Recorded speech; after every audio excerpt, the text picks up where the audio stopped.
What's up guys, in this video I'm going to show you that how you can read Instagram messages without them knowing. So let's jump into the video. What you have to do, first you have to open up the Instagram app.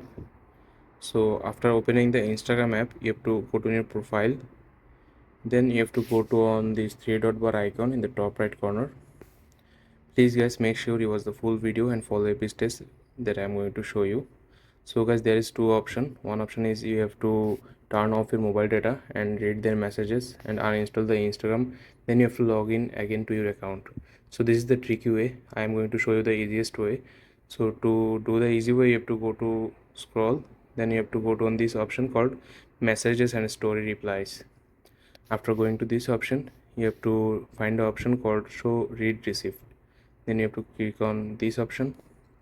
Then if this option is turned on, you have to turn it off, so you can see others can see when you have read their messages. If this option is turned off, they can't see either you have seen their messages or not.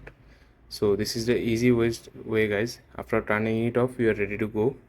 Then you can read anyone's message on Instagram without them knowing.